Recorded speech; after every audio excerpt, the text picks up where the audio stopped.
agochados no alto das nosas igrexas, catedrais e mosteiros, en coros e tribunas. Camuflados ás veces entre esplendorosos retablos e imaxes, atópanse os órganos. O órgano, o rei dos instrumentos, testemunha dun rico pasado musical, unha das xoias do noso patrimonio histórico, sobrevive esquecido e abandonado ao paso do tempo. Mudo.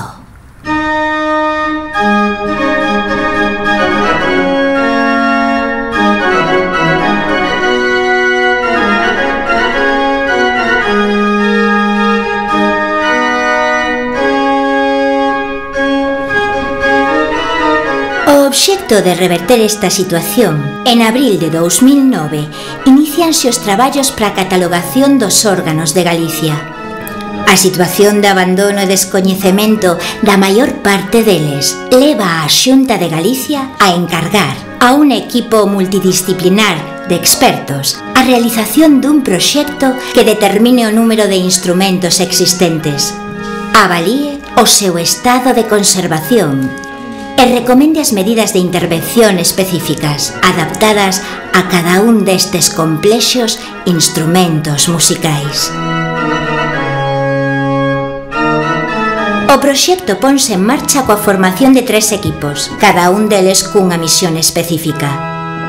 Un equipo de restauradores, expertos na análise e conservación das partes estruturais e de madeira que acollen e sosteñen os instrumentos. Un equipo de organeiros especialistas en restauración e construción de órganos, que analizan toda a complexa maquinaria que se pone en acción cando o músico pulsa unha tecla. Foles, conducións de aire, tubos, mecanismos internos do instrumento, teclados.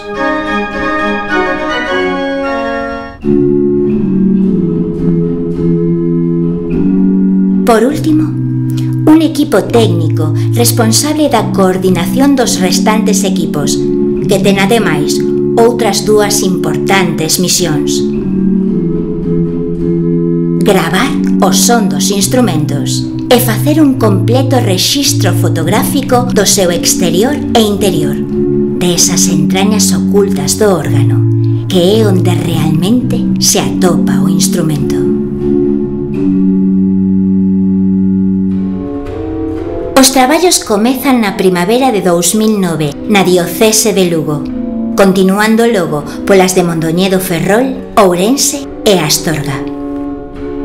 A tal fin, os equipos desprázanse por algún dos máis salientables templos do noso país, logrando co seu traballo iniciar a recuperación da memoria duns instrumentos que en moitos casos hai anos que deixaron de soar. Concluída esta primeira fase de catalogación, os traballos continuarán nas dioceses de Santiago e Tui, completando así o rexistro e análise dos órganos galegos. Os resultados do proxecto servirán de base para futuros traballos de recuperación e restauración dos órganos galegos e concluirán coa elaboración e posta en marcha dun plan director do patrimonio organístico que estableza os criterios que deberán rexer futuras intervencións neste sector do patrimonio histórico.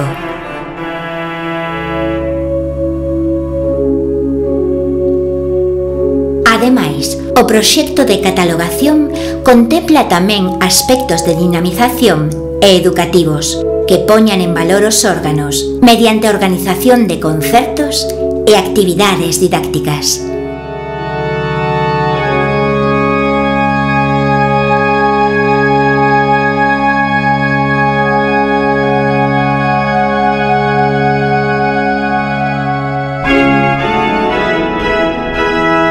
Acabarase con estas accións o obxectivo final, que non é outro que recuperar o son duns magníficos instrumentos que foron, para algúns dos máis grandes artistas da historia, vehículo para transmitirnos o seu legado musical. Uns instrumentos que agardan poder soar de novo para emocionarnos, facendo simplemente vibrar o aire e a nós con el.